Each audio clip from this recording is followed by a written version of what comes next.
Surprise! There I am. Welcome everyone to this late night after party draft, whatever we want to call this, round one. Just got back from the Dwight Yoakam concert with ZZ Top. It was awesome. Great time. Thank you so much to Jonathan and to Stan who were posting all night, keeping you guys up to date on what was happening. Lots of crazy stuff. I glanced at my phone a few times in between the acts during the show and saw we had plenty to react to. And one of those things was, yeah, so let's see who we got. We got Chris here already. Breaking news: Bengals could have had Caleb Blanks. Was surprised by the Vikings pick, but oh well, we'll see when he hits the field. Yeah, we're gonna get to Caleb Banks here, and I do have a little bit to say about him. We had 7 total trades as well. A little bit surprising. I've got graphics for the top 100 players, which obviously includes tonight's players. And I think I loaded them all in. There's either one missing or I've got them all. So without further ado, let's just get right into it. So Fernando Mendoza, easy. You know, we saw him being the easy grab, first overall pick. I don't think anyone was shocked by this. From Indiana, IU, my home state, quarterback, age 22, kind of took the world by storm with the rest of the Hoosiers there in on that national championship path. They kept getting told, hey, this is the end. You know, we're going to play Alabama and that's going to be it. You're going to play Oregon, and that's going to be it. And, you know, they won the whole dang thing. So can't really fault them too much there. What I will say about Fernando, and he's said this about himself, is he's not going to be your, I guess your Joe Burrow, your Josh Allen, someone who's going to elevate the team. He needs weapons around him. He is, if not the tallest, one of the tallest quarterbacks in this class. I was a little shocked by how short this. Oh, Caleb Downs. That makes more sense, Chris. But we'll get to Caleb Downs as well. But he's very tall. This quarterback class is relatively short. And I think if they get the right weapons around Fernando Mendoza there in Las Vegas, they could have a pretty good team.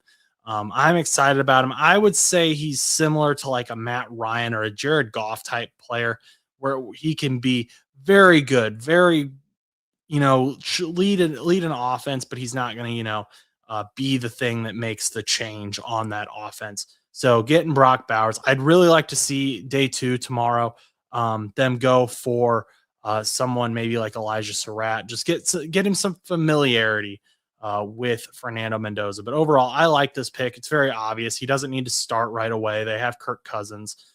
So that's good for them. And next up, we have this one surprised me a little bit. David Bailey. So David Bailey to the New York Jets. And I haven't gotten Stan's thoughts on this yet. I know he was kind of, he was going to be happy with Arvell Reese. He was going to be happy with David Bailey. And feel free, as we're going over these guys, chat, to drop your thoughts as well on these picks. Let me know what you think, because some of these I'm just frankly shocked by. So David Bailey, really good player. Made a video about him. Really exciting player. Game wrecker. I like him. I think he can be really good. People have talked about him potentially having anger issues. As long as you're not drawing penalties, that's kind of what you want in an edge rusher, right? So, yeah, look at those numbers. 19.5 tackles for loss, obviously big in the run game, 14.5 sacks, 3 forced fumbles. Huge player. Love this for the Jets. But the reason it kind of surprised me was the Jets seem to be, based on their trades with the Titans, the Jermaine Johnson, Tavondre Sweat trade, to be specific.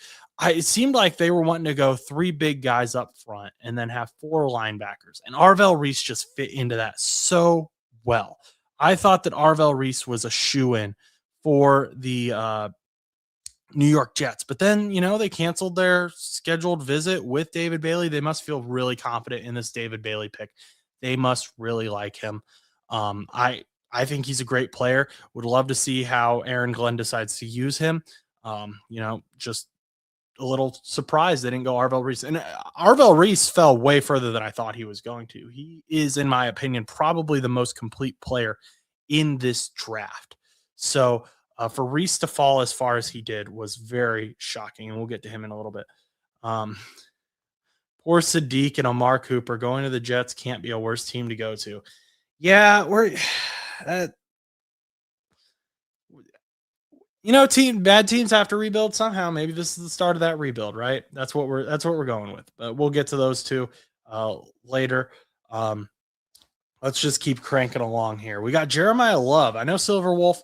I don't know if he's in here right now, but this was a guy that Silverwolf AZ wanted. Young guy, age 20. So still very, very young, but he has made his name known at Notre Dame these last 2 seasons. 6 foot tall, 214 pounds. I think this guy has the potential to be like a Christian McCaffrey type player where he's huge in the run game, but he also, can catch the ball, gets yards after catch. I think he's going to be really, really good in Arizona. They have Trey Benson. I believe they have James Conner still. I think he is a candidate for being cut, but I believe he's still on the roster. Jeremiah Love is a very good player. Don't get me wrong. But the issue is, we talked about this before, positional value in the draft. And, Jeremiah Love he unfortunately is a running back, well, he is a running back, and unfortunately running backs aren't as respected right now in terms of pay scale, in terms of a lot of things. So the value isn't necessarily there. However, I think that Mike LaFleur is going to have a lot of fun with him as his new, backfield monster. They don't really have a starting quarterback yet. Jacoby Brissett's still holding out. Gardner Minshew's starting out, the starting guy if Jacoby Brissett continues to hold out. Both of those guys are bridge guys, right? We talked about maybe Ty Simpson going there, but obviously, as we all know, Ty Simpson is not an Arizona Cardinal. So we don't know maybe they wait till next year. Maybe they just let Jacoby be that guy. But Jeremiah Love is going to be that number one weapon on offense in terms of the run game. And I think that is going to hopefully allow guys like Trey McBride to be even more open, but also allow Marvin Harrison Jr. to finally have that breakout year that we've been waiting for. And, when you have a really good run game, that opens up the pass game because you have to dedicate a linebacker to that run game, to respecting that run game. You can't just, or even a corner, you can't just drop them into coverage every time. So that should help. And Mike LaFleur is a very, very smart offensive mind. He's going to, have some tricky plays there for Jeremiah Love to capitalize on. I think this is a great pick. Just wish maybe they could trade back a little bit, but things kind of started falling weird. I understand why they didn't want to take that risk. And, the Titans being right behind them did not help. The Titans, I thought, were going to end up with Jeremiah Love. They, of course, did not. So they actually ended up with Carnell Tate out of Ohio State. And this was, I don't know if this was a reaction to Jeremiah Love going to the Cardinals or if this was who they were targeting all along. Again, at this point, Arvell Reese is still on the board. I am amazed by this fact. Robert Saleh, he's a head coach of the Titans, defensive minded coach. You'd think best player in the draft, arguably best defensive player for sure. I think being on the board, you would go, yeah, that's Robert Saleh's guy. Well, that's not what they went with. They went with a weapon for their former first overall pick. I respect it. Carnell Tate, very, very, very talented wide receiver. 6'3", 195 pounds, great route runner. Look at that. Almost 20 yards per reception. That's absolutely insane. And we know that Cam Ward can get the ball out. He can have an arm. So this can be a nice deep threat, nice vertical threat for Cam Ward to open up the offense. If they can get a running back in day 2, I'm not too impressed with the Titans running back room as it currently stands, but this is a shallow running back class as well. I do understand why they went with Carnell Tate here. I just think it's insane how far these teams let Arvell Reese fall. Of course, maybe, something happened here or there. Maybe he did these interviews, they've got their top 30, I think it is, interviews that they go around and do. So maybe something happened. Maybe he's just not good at that. but he looked good everywhere else. Physically, measurables, film, there's nothing bad about Arvell Reese. And I think that's why the Giants were absolutely ecstatic to finally get him at 5. So, um, NFL.com's listing him as an edge. I've got him listed as a linebacker. You know, it kind of goes either way there. I think he's more of an outside linebacker, or he can play Mike, but yeah. Anyway, 6'4", 241 pounds. Again, just a young guy, only 20 years old, absolute just tank who's made himself known early on in his career. You know, he's at Ohio State, obviously a very, very, very, very uh, competitive program. It's not easy to become a starter on that team, and it's definitely not easy to stand out on that team because they have so many great players. Arvell Reese managed to do both. 69 combined tackles, 10 tackles for loss, and 6.5 sacks. So once again, just a guy very similar to David Bailey, that just has made his presence known in the backfield, is a game wrecker. I just think his measurables are a bit more complete. 6'4", 241, compared to 6'3", a little heavier at 250. So that's David Bailey right there. So Arvell Reese fell to the Giants. Giants fans, you should be ecstatic by this pick. I would be if I were you. This is crazy. And then we got our first trade of the night, which I thought was interesting. The Chiefs traded up to 6. They traded the Cleveland Browns pick 9. They also traded them round 3 pick 74 and round 5 pick 148. So it took them effectively 3 picks, or a first round pick swap, and then the 2 additional picks to move up 3 spots. And I don't really think that they needed to. Looking at who would have been in front of them, the Commanders and the Saints, I don't know that either of those guys were going to draft Mansour Delane.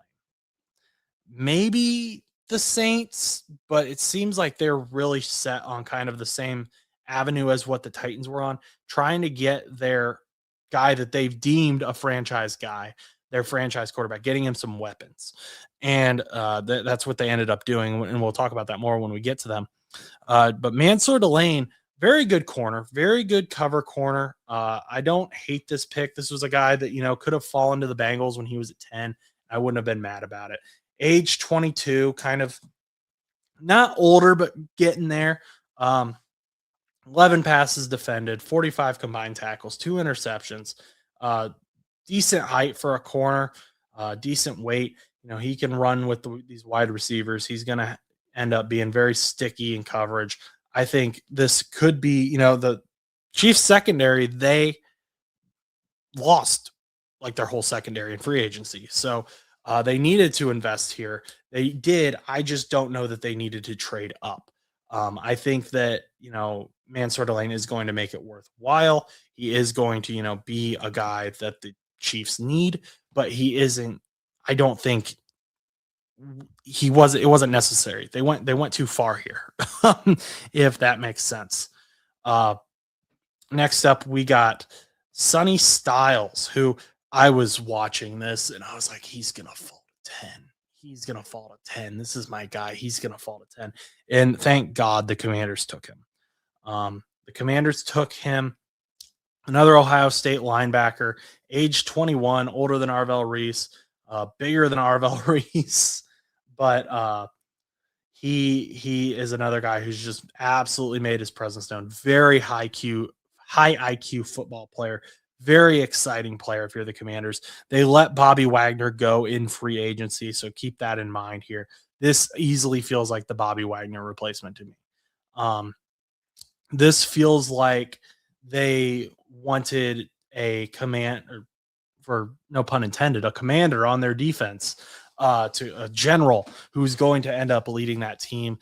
They've lost some big names. They've lost some leaders on that team, on that side of the ball. And so they're retooling Dan Quinn. This seems like his guy. This seems like his type of guy. No nonsense type player. Another just game wrecker. As you can see, he's got a little bit of a coverage ability there. 1 interception, but he's mostly just known for, breaking up plays and destroying them and recognizing them ahead of time. Uh, just, I think this is a great pick. I think this would have been the Commanders' pick no matter what. Because again, I think this is their new Bobby Wagner. Um, I don't, yeah, I think this is their new Bobby Wagner, and he just fits that mold so well, in my opinion, from what we've seen. So number 8, like I alluded to earlier. So I got to go through I had everyone ranked, hoping that they would be somewhat close, and this might be my guy I forgot to add, or he didn't load, but pull him up here in a minute. Jordan Tyson ended up going to the Saints. So Jordan Tyson is a wide receiver, vertical threat. He's a little bit, he's pretty twitchy, good runner, but not the best route runner, if that makes sense.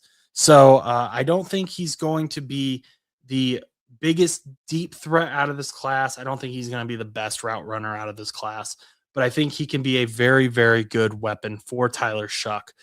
Tyler Shough is someone I have been critical of before, not the most accurate player.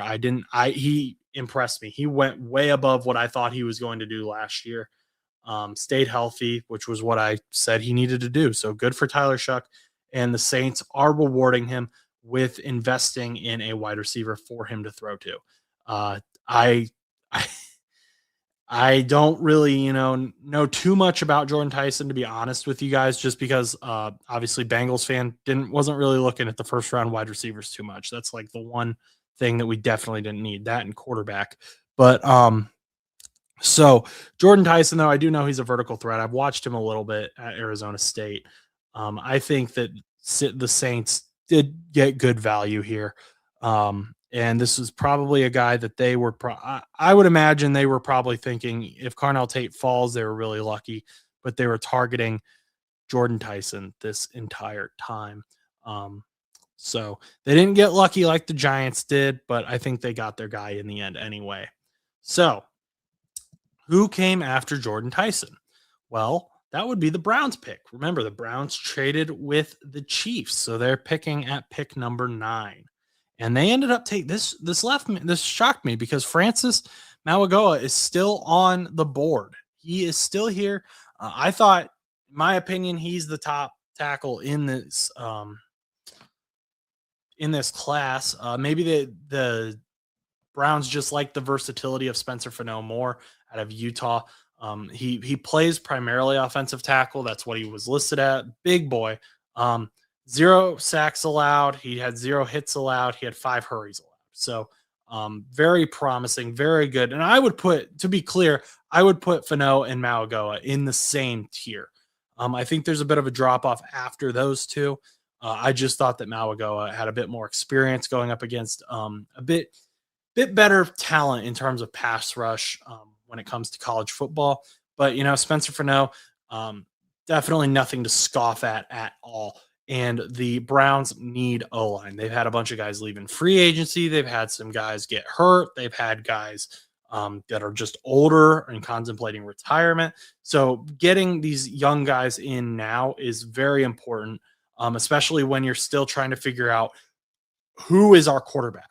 And when you eventually have your quarterback, you have guys up front that can protect him. Because let's say it is Deshaun Watson. Okay, then you're going to want to protect Deshaun Watson. He's a little bit older, can't move as much, still got to protect him. Say it's Shador or Dylan Gabriel. Again, they can move a little bit more. They're a bit more mobile, but you don't want them getting hit, right? So bringing in your O-line early, building up the trenches early, protecting those guys that you've invested in is so huge. That's such a big part of building your roster. So I think the Spencer Fano pick makes a ton of sense for the Cleveland Browns.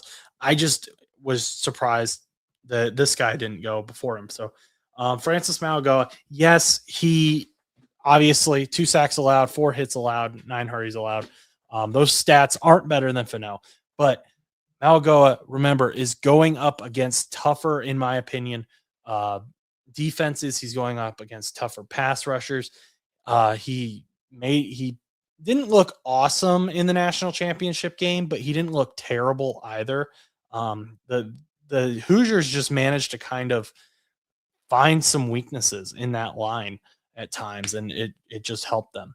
But he's younger, age 20, I believe. Let me double check that actually. Yeah, okay. I was pretty sure he was younger, but I'm half awake. But yeah, another big boy. And again, this is just another situation. We're protecting Jackson Dart here, right? We know I this is what I said from the beginning. I thought Jackson Dart was going to be the best player, best quarterback from that last year's class. I still think that's true. Cam Ward could maybe make an argument for it. We'll see what kind of Robert Saleh is able to do, Brian Dable. But you want to protect Jackson Dart. Jackson Dart got the crap beat out of him last year. He was in and out of that blue medical tent all season long. And you don't want to see that if you're a Giants fan. The other thing about pick 10, this is obviously the Dexter Lawrence pick. Let's talk about that here for a second. Bengals fans, it's fine. We're okay. We got Dexter Lawrence. Yes, at this point, I haven't called Caleb Downs' name. I haven't called Ruben Bain Jr.'s name. And you know what? I don't care. Because here's the thing. First of all, we don't know how these teams would have drafted if the Bengals were there. If the Bengals are at pick 10, I think all of these teams draft differently. I think the Chiefs traded up when they didn't even really need to. Who knows what they would have done if they felt like they had to. All these teams are going, or they felt even more pressure to have to. Obviously, they felt like they had to. But all these teams are going to react differently. Second of all, there are a lot of Bengals fans, and I'm going to call you out myself. There are a lot of Bengals fans who, no matter what the Bengals do, it's wrong. They went out and they traded for a known player. You can say, yeah, he's nearing, I've seen nearing the end of his career. I don't think that's true. Older player, but we know what he is. We know who Dexter Lawrence is. We know what type of player he is. Ruben Bain Jr., we don't know. He looked great in college. He looked phenomenal in college. We don't know what he looks like in the NFL. Same with Caleb Downs. Phenomenal player. Great player. And you know what? Maybe they'll both be phenomenal players in the NFL. I hope they are. I hope they're both great players, because the more great players they are, the better games we get to watch as fans. But I would rather right now have Dexter Lawrence on this team than an unknown in Caleb Downs or Ruben Bain Jr. And, if you disagree with me, that's fine. But I think where the Bengals are right now, it is better to be investing in knowns than potential. Potential is what the Bengals have been investing in. The Bengals invested in the potential of Dax Hill. They invested in the potential of Myles Murphy. They invested in the potential of Amarius Mims. And Amarius Mims is really the only one who kind of immediately showed impact. They invested in the potential of Shamar Stewart. So we've been watching this potential grow, and that's great. But the Bengals have done that the last few seasons. Now it's time to hit the ground running again. We're back in that Super Bowl window. It was never shut completely, but the Bengals threw it wide open with the signing of Jonathan Allen, with the trading for Dexter Lawrence. I think it's awesome. And, honestly, the way this first round worked out, we could still get an absolute stud at pick 41. So I don't want to hear any more complaining about the Bengals trading for Dexter Lawrence, because it was a great move, and hindsight's 2020. Everyone would have drafted differently. You don't know. That being said, with the 11th overall pick in our next trade, we have the Cowboys selecting Caleb Downs. So Caleb Downs, first of all, the trade, the Cowboys traded up one pick, which this is interesting to me because I could see the Dolphins wanting Caleb Downs too. So maybe that was, I don't know how this phone combo went, but anyway, the Cowboys traded up one pick. They sent picks 177 and 180 to the Dolphins, which are both in round 5, along with pick 12. And the Cowboys ended up with Caleb Downs, young player, safety. Josh Downs' brother has an NFL pedigree, can play pretty much everywhere in the secondary.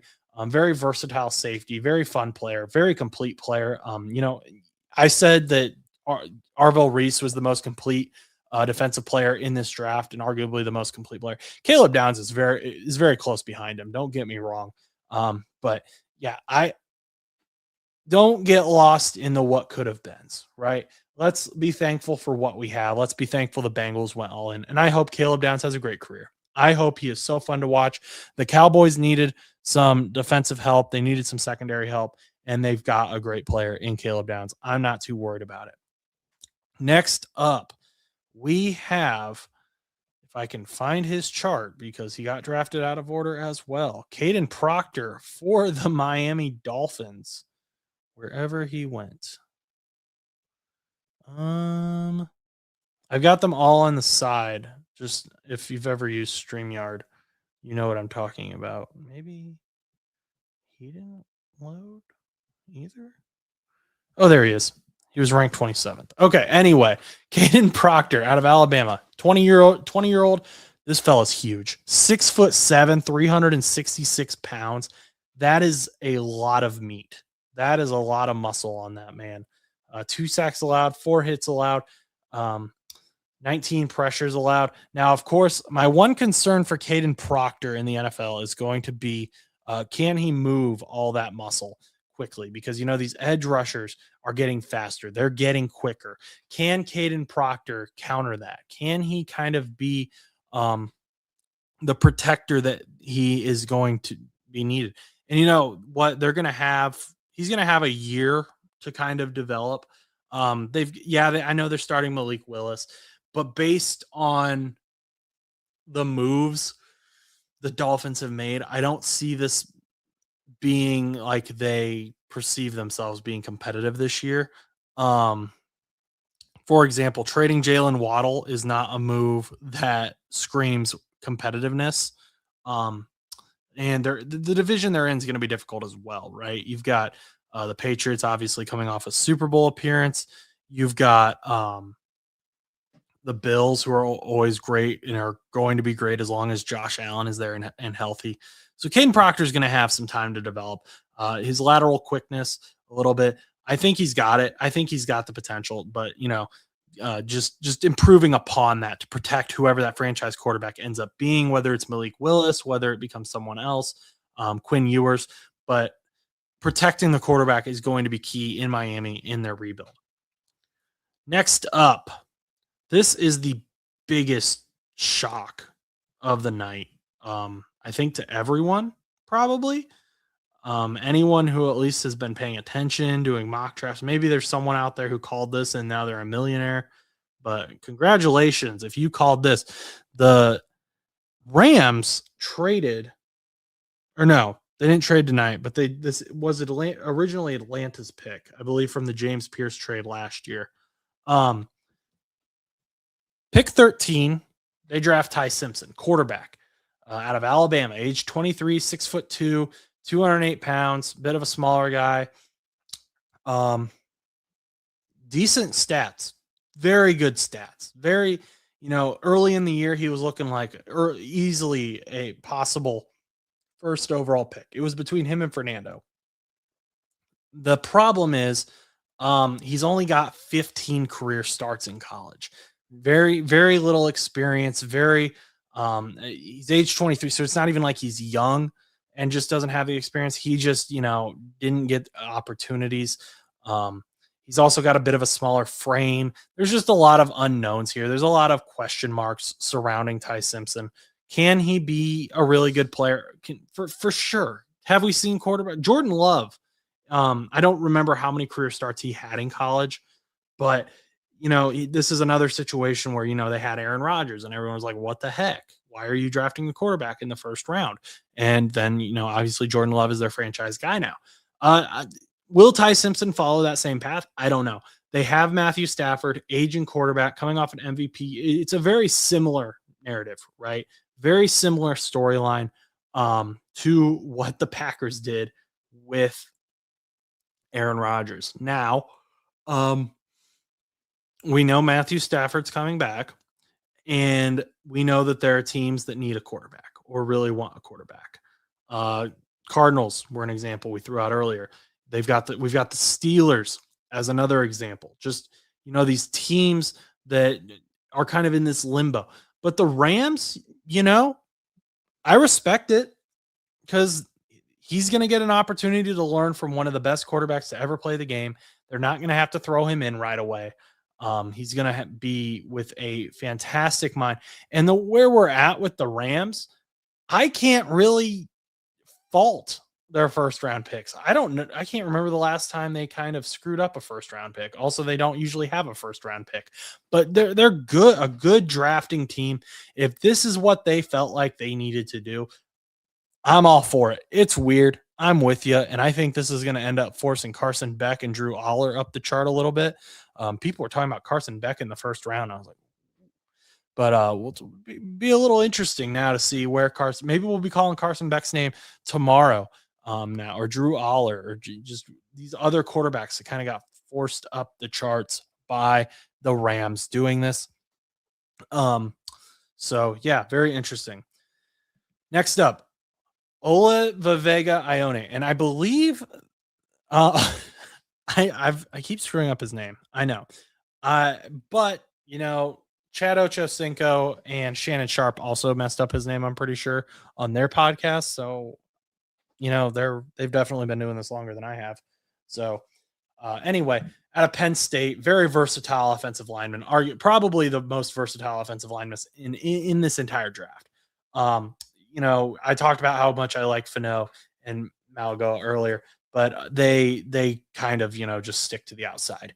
You can move Vega. I saw someone call him Vega earlier. I'm just going to call him Vega. So you can move Vega kind of to the inside, maybe to tackle. He's not quite that big in terms of height and weight. He's close, not quite there. He'd be a very small tackle if he did have to move out there. But, you know, very, very respectable player here. This is a position that the Ravens needed. Obviously, we want to protect Lamar Jackson. And I'm sure that, you know, looking at the Ravens offensive line, they lost Tyler Linderbaum, which was a major loss to the Raiders in free agency. But then the Bengals signing Dexter Lawrence, I'm sure, put some pressure on them to make sure that they were protecting their franchise guy that they have invested in so much and want to keep upright. Obviously, he can run around a bit, but you know, you don't want to risk anything. So good pickup by the Ravens. I was a little afraid because last year I wanted the Bengals to take Malachi Starks and Mike Green. What happens? The Ravens take both. Well, Ruben Bain Jr. was still available. However, they made the smart move, I think, and took Vega here. So let's go talk about where Ruben Bain Jr. ended up. And that is with the Tampa Bay Buccaneers. Where is these guys? I need to start deleting them as I go. I think I'm going to, yeah, that's what we're going to do. Please excuse our temporary technological issue. If you could see what I'm looking at, I think you would understand my. Did he not get there? Yeah, I knew I made one for him. What the heck? Yeah, if you could see what all I'm looking at. Okay. Ruben Bain Jr. went to the Buccaneers. And this makes a ton of sense, right? Because they were in the lottery for Trey Hendrickson. So it makes sense that they would want an edge rusher. Game wrecker. This dude made his presence known during the national championship. It was hard to ignore Ruben Bain Jr. I think this is a fantastic pickup for the Tampa Bay Buccaneers. I know that defense was kind of a question mark they had last year. Todd Bowles, defensive-minded coach, kind of on the hot seat. I know a lot of fans wanted him fired last year, and he's back, but for how long? So, you know, investing young, investing in a guy who's, you know, fell. He was expected to go top 5 in a lot of, definitely top 10. And to get him at 15 is just an absolute steal for the Tampa Bay Buccaneers, who lost out on the Trey Hendrickson sweepstakes. But I think it's a good pickup. I like it. I don't know what Buccaneers fans think. Maybe they hate it. I think they should like it though. If they don't like it, tell me why. Tell me why down below. All righty. Next up, we're at 15. We're about halfway there. This is our halfway mark. 16. Kenyon Sadiq to the New York Jets. This was so I had Sadiq going to the Rams. I thought he would be a really good weapon for Matthew Stafford. I think he'd be really fun, vertical threat, very good receiving tight end, is willing to block. Just, great overall pick, just great develop of a player. Um, he fell. And I thought it was interesting that the Jets picked him up because they already had Mason Taylor. And I know that a lot of Jets fans really like Mason Taylor. They're fans of Mason Taylor.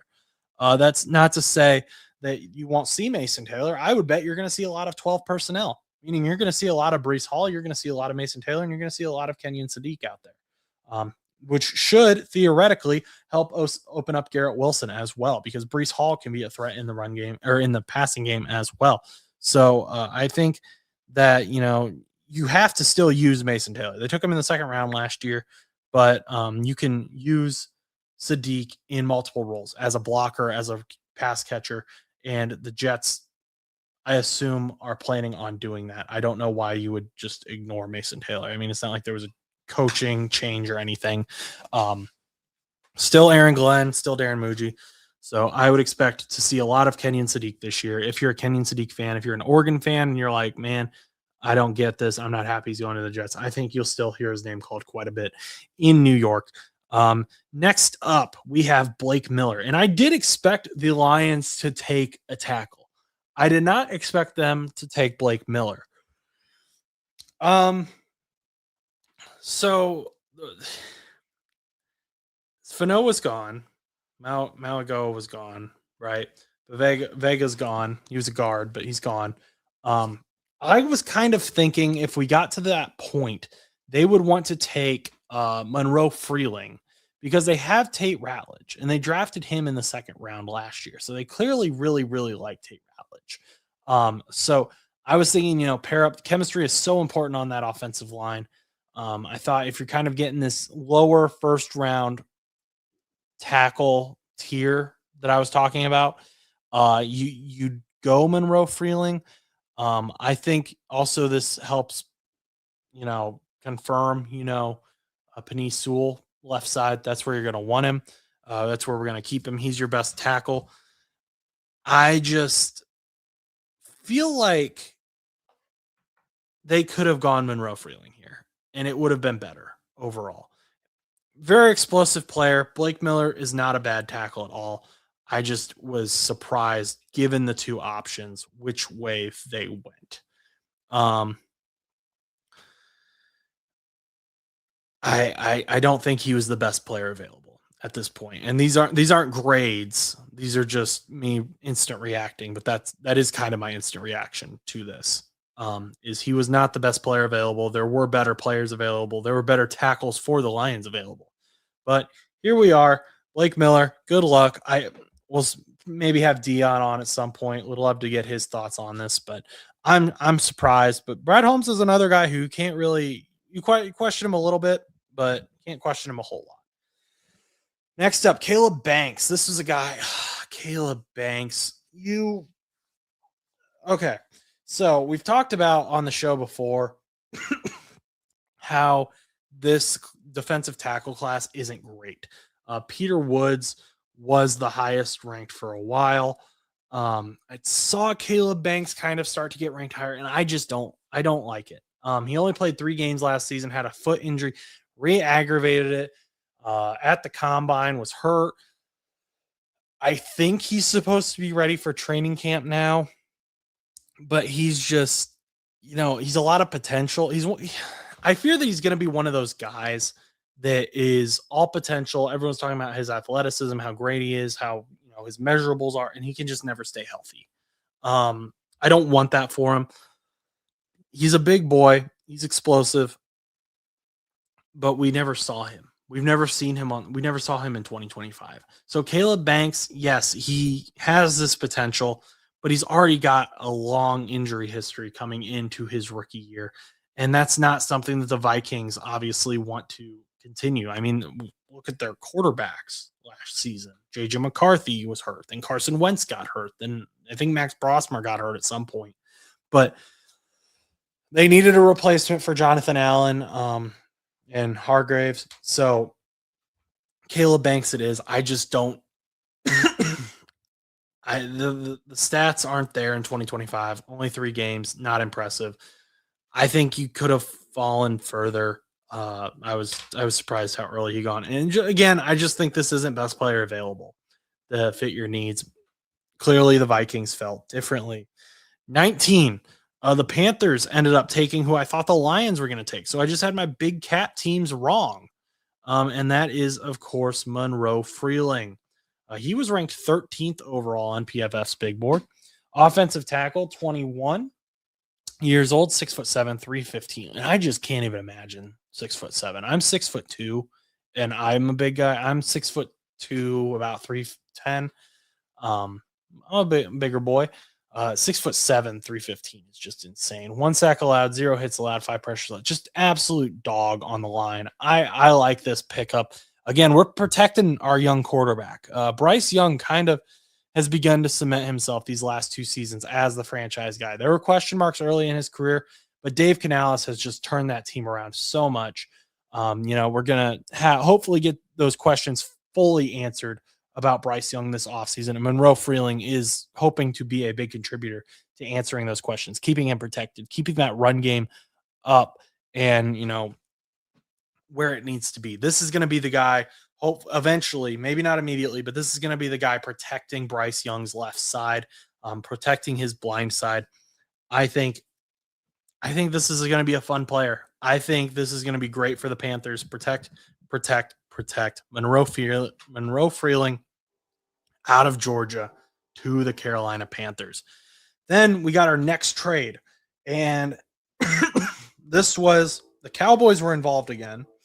The Eagles traded for pick 20 and a 2027 7th round pick.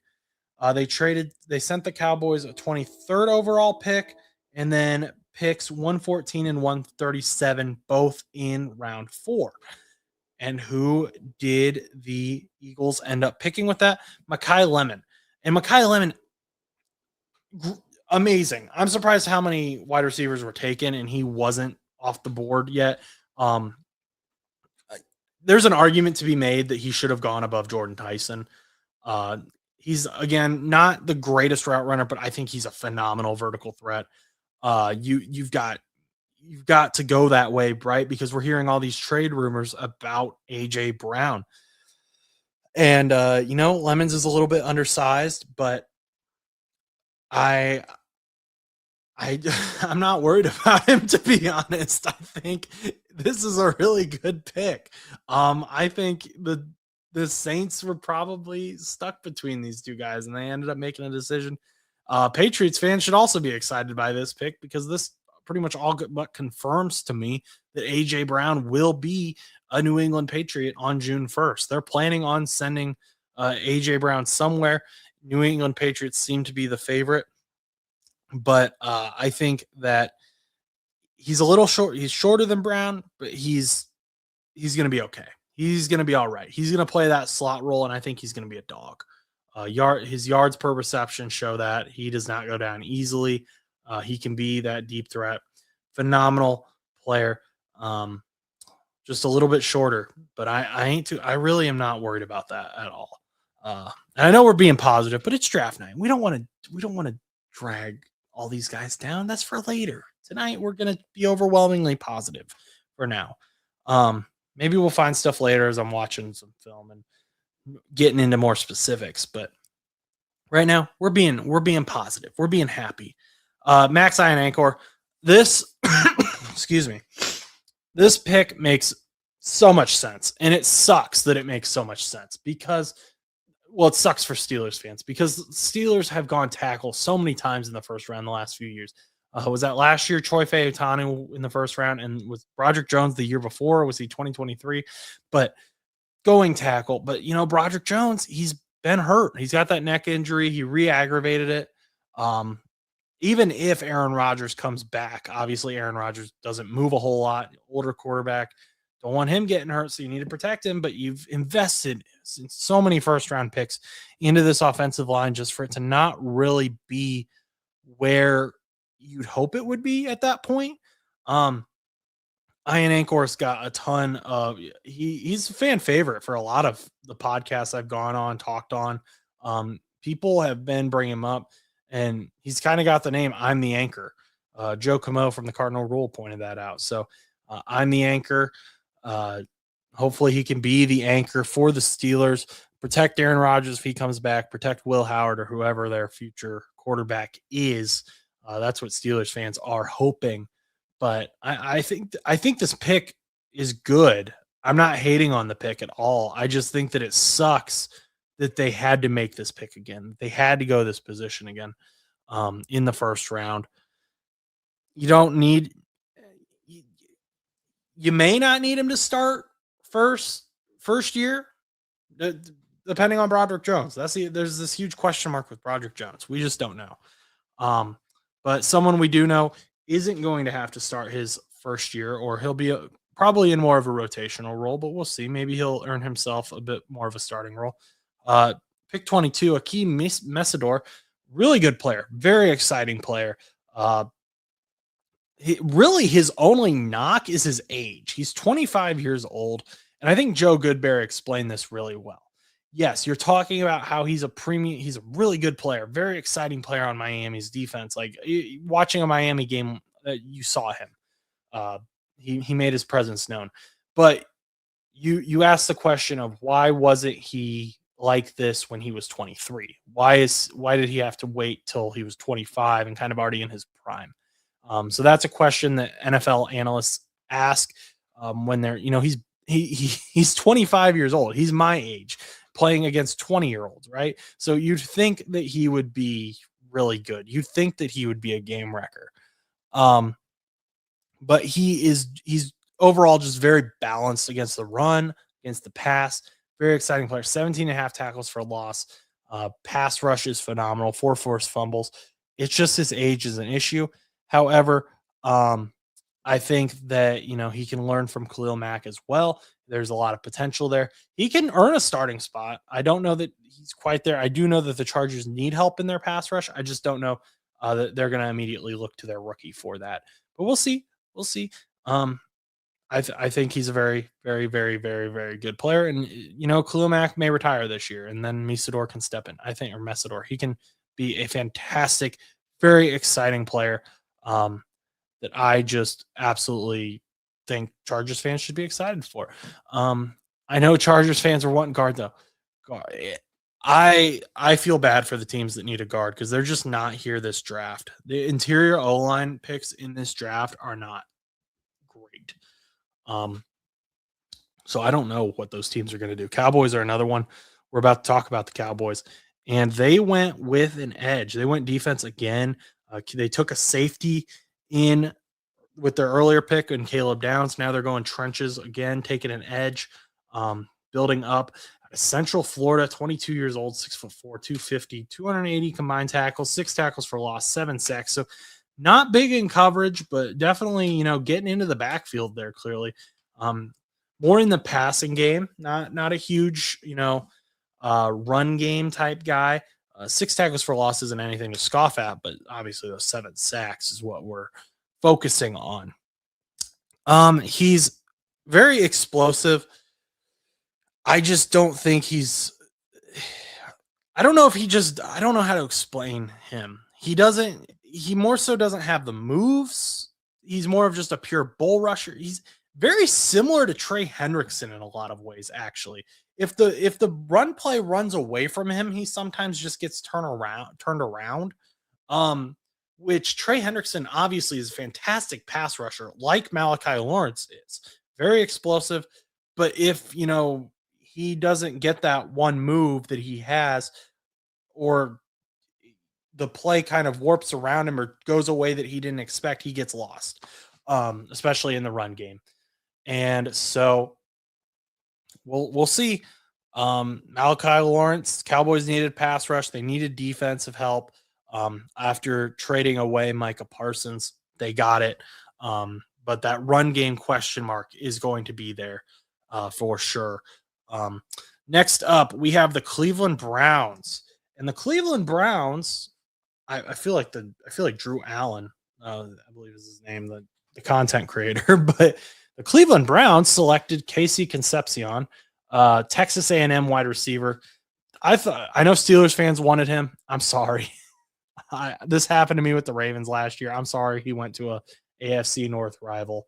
But they protected their quarterback with their first pick, and then with their second pick, they're going to get him a weapon, whoever this is. Now, Concepcion, he gets away from corners. He creates distance. Very, very good at doing that. A little bit shorter, again, probably a slot guy. But you've got Harold Fannin Jr. as kind of your big target. He was phenomenal in the receiving game last year, no matter who was throwing to him. Fan favorite of mine. His hands need to improve. This could be another Jerry Jeudy situation, unfortunately, for the Browns. Has some drops. Jeudy has improved a little bit in that role, but I think this is going to end up being an okay role. I don't know that he's a wide receiver 1.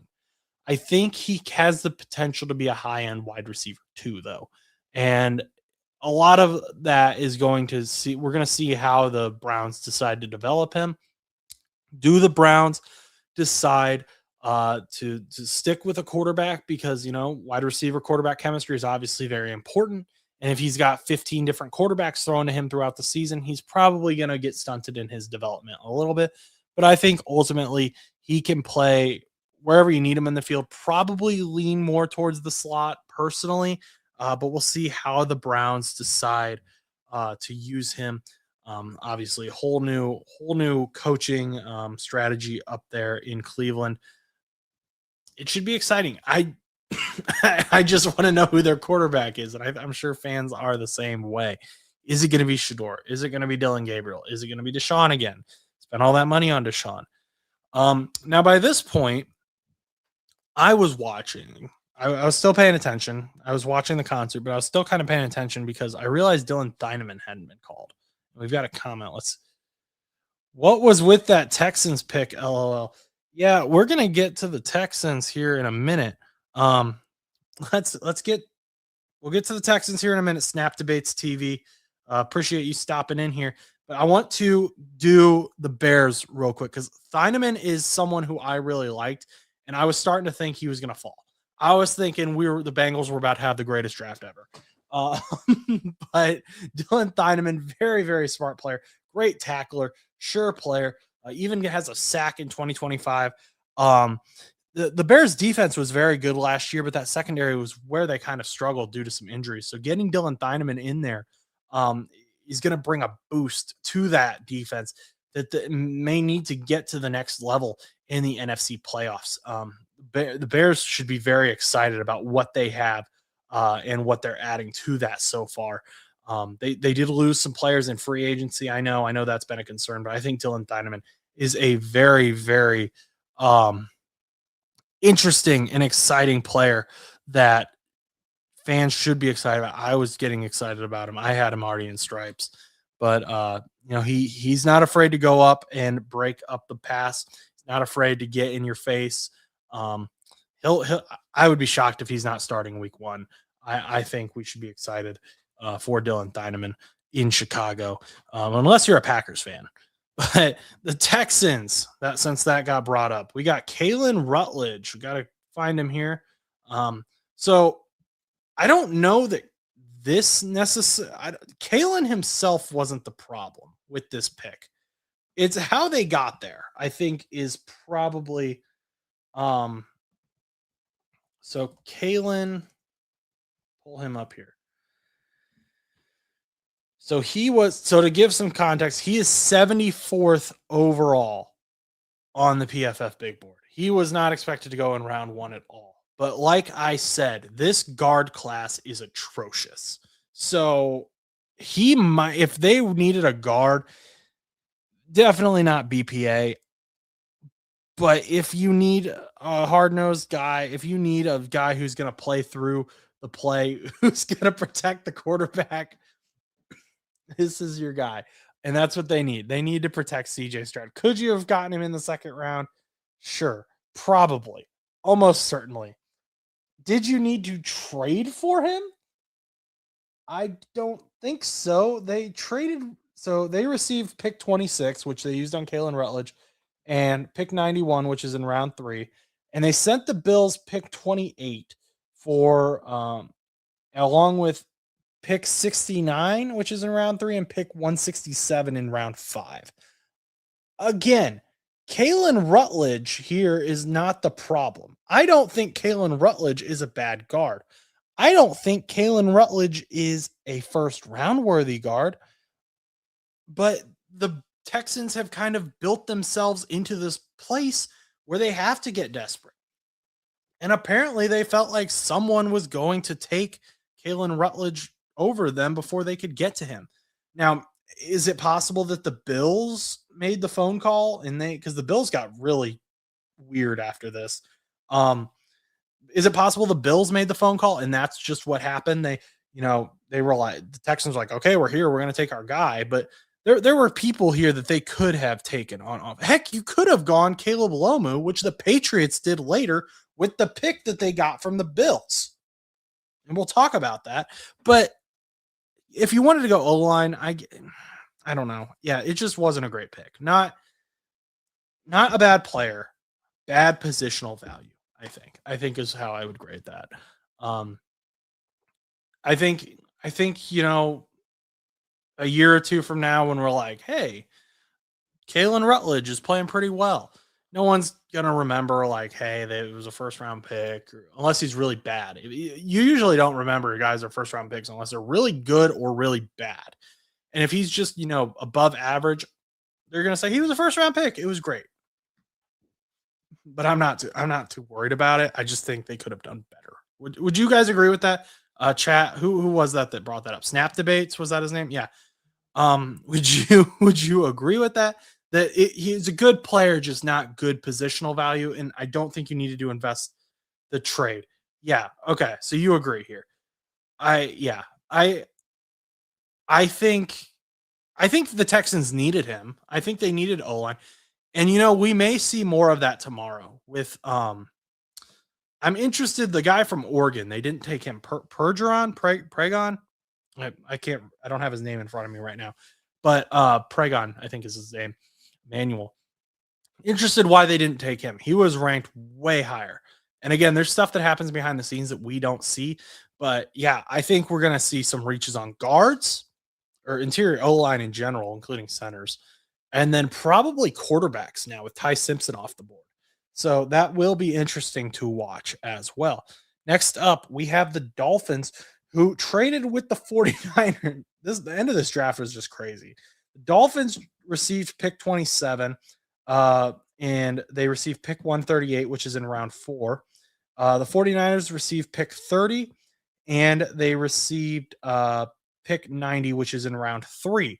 So the Dolphins traded up to take Chris Johnson. And we talked earlier, the Dolphins needed secondary. That may be why, we saw the Cowboys kind of jump them by trading with them, which was still weird to me because it was almost certain at that point that the Cowboys were going to take Caleb Downs. Maybe the Dolphins were hoping it wouldn't. Anyway, they go secondary here. They take Chris Johnson, very good pick. Not really a hugely talked about player. He very, very clean. Doesn't bring up a lot of penalties. He's obviously not, the most talked about player. Unfortunately, part of that is probably because he went to San Diego State, so it's not the most lauded program. But Basantis is another one. I think Pregnon is better than Basantis, but Basantis is probably also better than Kalen. And again, there's stuff behind the scenes that we don't see that, maybe bad interviewers, bad attitudes, something like that. Not saying that's true of any of these guys. I don't know any of them personally. I'm just speculating. Chris Johnson, though, I think young player who can be a part of this secondary, not going to be your Minkah Fitzpatrick replacement, but he can develop. He's going to, again, we're not looking to be competitive here for the Dolphins. We're looking to develop, and we're seeing that in their picks. We're seeing that in all of their offseason moves.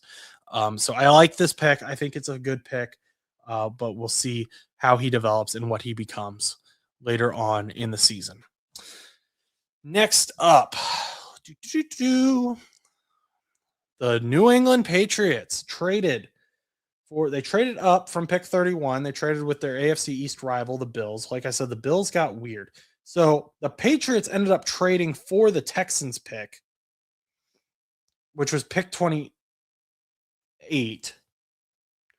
And then the Patriots traded for it and sent the Bills pick 31 and then pick 125, which is in the fourth round. So the Patriots effectively, through all of this, traded for the Texans pick. I think I got that right. Again, a lot happened there at the end. Caleb Lomu, out of Utah. Again, another great tackle. The interesting thing here is they obviously went tackle last year in the first round. They went tackle very early in the first round last year in, what's his name? I wanted to call him Will Howard. It's not Will Howard. This is what happens when you live stream at 1 a.m.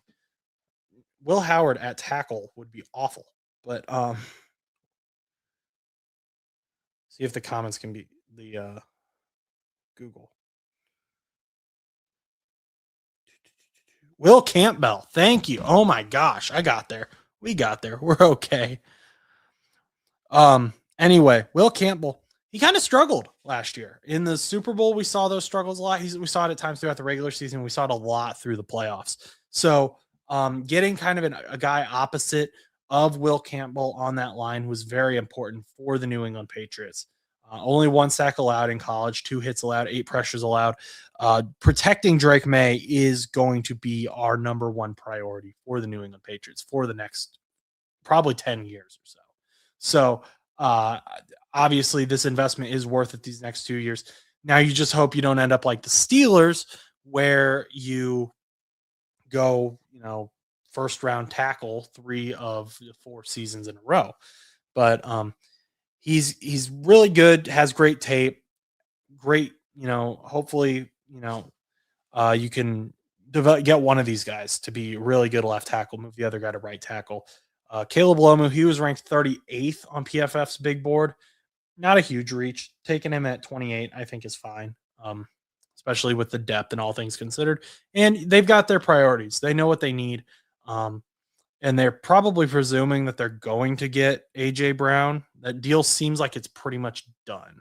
So, knock that out. Next up, we've got the Chiefs taking Peter Woods. And Peter Woods is someone kind of, I'm calling this the Shamar Stewart category, the Shamar Stewart tier of defensive linemen.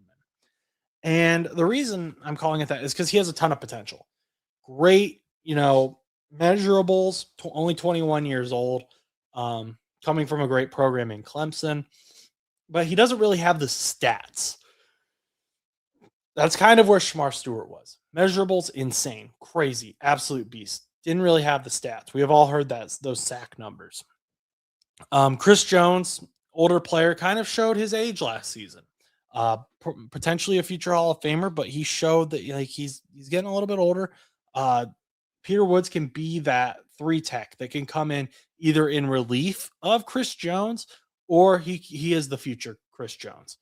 So you hope that he would develop behind him. You hope Spags is able to build him into something similar to Chris Jones. Obviously, Chris Jones is a 1-of-1, but you want him to kind of use all that potential. Make sure you can get all the potential out of him. He just needs some pushing, I think. We'll see what happens, though. See if they can develop him. Next up, Jets got Amari Cooper Jr. Amari Cooper Jr. is a fantastic wide receiver. Oddly went kind of unnoticed on the IU. I feel like all the IU wide receivers went unnoticed, if that makes sense. Charlie Becker kind of got his name out there as like the college version of Alec Pierce, but Amari Cooper Jr. is going to be a great weapon for the future New York Jets quarterback, because whoever it is next year that they bring in. Geno Smith is probably going to have some fun with him this year, but or if they draft, maybe they draft a guy later on. But Amari Cooper Jr., big, uh, not the biggest wide receiver, but he's definitely got some size to him. 200 pounds, over 200 pounds, 6 foot tall. He's got a good vertical too, and he has great hands. He can just jump up and makes insane catches, insane catch radius. I don't want to go all the way there, but very similar to George Pickens in that regard. Of as long as it's kind of in his vicinity, he's going to catch it. And Fernando Mendoza relied on him a ton, so he's going to be very helpful for Geno Smith this year, getting the ball in his area, and then also having Kenyon Sadiq, and then of course Garrett Wilson. I think Geno Smith is sitting at home. He should be very, very, very, very happy with what the Jets are bringing in for him. And I think it's really interesting that the Jets went offense so early, without really knowing who their quarterback is, but also having a defensive-minded head coach. They're already building up that offense, potentially trying to make Breece Hall happy as well. I just think there's a lot of good here, and I hope the Jets are able to get that good out of it. Jets fans should be excited. I think Jets fans are excited. When's Dallas getting a pass rusher? Johnny Jackson, the Emperor. They did draft. Let's see if I can find his card again. Malachi Lawrence. When did they draft him? Malachi Lawrence was taken 23rd overall. We talked about him a little bit. Not the best in the run game. Really good in the pass game. Doesn't have a ton of tools at his disposal, though, in terms of hand placement. A bit of just a bull rusher. I kind of compared him to Trey Hendrickson. I don't know that he's that good yet, but Malachi Lawrence is a bust. He just got drafted tonight. We ain't calling him a bust yet, but maybe a little early on him, for sure. I get it. I get why you a little disappointed. Maybe I don't know. Maybe you wanted this guy. This was a guy that I was afraid the Bengals were going to take. Should have got Bain. So would you have rather Bain over Caleb Downs then, I assume? I know a lot of Cowboys fans are really excited to get Downs, but I could see why you would want Bain too, especially if you're concerned about pass rush. Let's see here. Where is my freaking dude here that I'm looking for? These thumbnails are so tiny.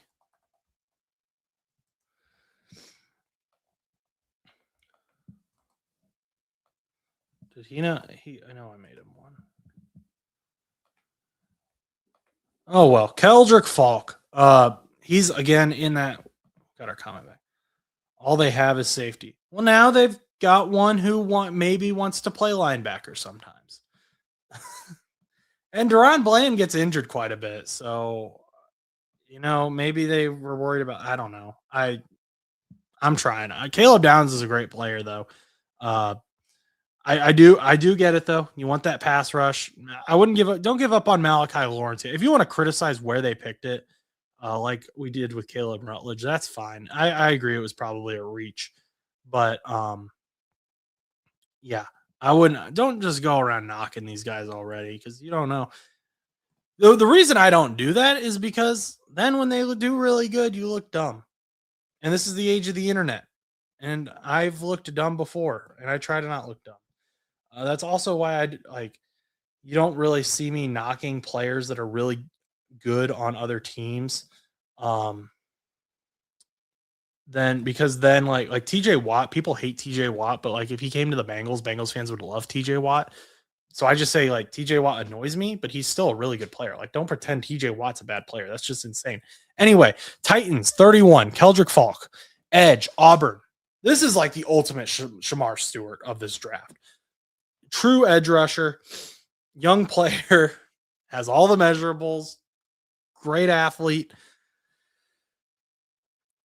I just the only difference is he's more of a run guy than he is a sack guy. Just doesn't really have the stats. It's all potential here. This was like the ultimate Bengals potential draft pick right here, in terms of that. But I'm glad he didn't end up there because I don't know that we could develop him. Titans are going to take that on. They can try. He's got potential. He's got potential. He's got Jermaine Johnson to help him out to learn from. But I'm tired of drafting for potential. I want to draft for knowns, as I talked about at the top of this cast. Then finally, this was rumored to be happening. I think I missed the Jets trade for Amari Cooper Jr. I want to go over that real quick. To get Amari Cooper Jr., the Jets traded for pick 30. They sent the 49ers round 2, pick 33, and round 5, pick 179. So I think I forgot to mention that. That was the final trade of the night. And then this final thing was rumored to happen. I didn't think it needed to happen. Then it did happen. So I guess, maybe they made a phone call. They knew that they could get this guy. Jadarian Price. With Jeremiah Love going so early, it kind of forced all the other running backs up the board, including the RB2 from Notre Dame, Jadarian Price, age 22, 5'11", 210, 761 total yards, 13 touchdowns. Smaller guy than Jeremiah Love, obviously, kind of took a back seat to Jeremiah Love, but he's not, the worst player. He's not, it's hard to kind of tell what kind of running back he's going to be, but I didn't think the Seahawks needed to go running back. I know they lost Kenneth Walker, but they've got Zach Charbonnet. It's true he's coming back from injury, but even if you wanted Jadarian Price, this just doesn't seem like good value. If we're going to sit and say that Jeremiah Love at pick 3 isn't great value or isn't good value, then I think you also have to say Jadarian Price at pick 32 isn't good value. There's other players here, BPA, that I think could be better for the Seahawks. I don't see him as the starter. And he wouldn't be here in any other class. You wouldn't go this way any other class, I feel like last year's class. Like last year's class showed us. Actually, I'm kind of surprised 2 running backs went in the first round after watching last year's class, now that I think about it, because last year's class showed us that you could have a bunch of borderline starter players go deep on day 3. I mean, there were round 7 picks.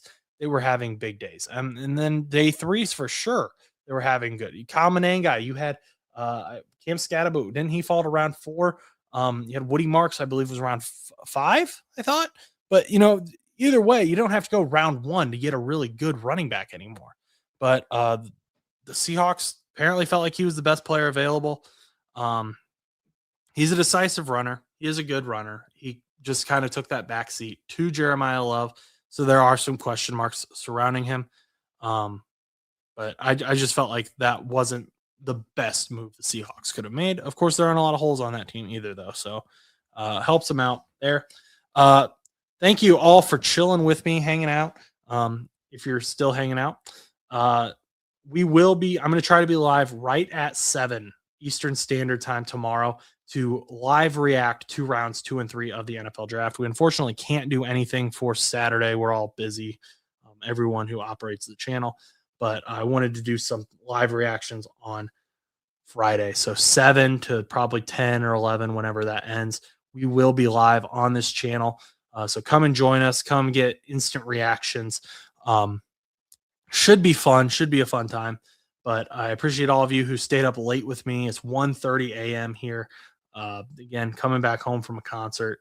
But yes, that was so much fun. Thank you again to Stan and Jonathan for posting the picks as they came in through the night so that I could go to that concert. Just overall, great time. If you're new to the channel, as I saw some new names in the chat, very exciting. Please remember to like, comment, subscribe. I appreciate so much. Thank you, Snap Debates TV. Good show. Yeah, we'll be up early. Got some work to do, but then we're going to get that done so we can party all night. Silver Wolf, thanks for jumping in. We'll get your reaction tomorrow to some of the Cardinals stuff. Appreciate all of you. Merch link's always in the bio. Feel free to purchase something, help us out. But until next time, go do something nice for someone.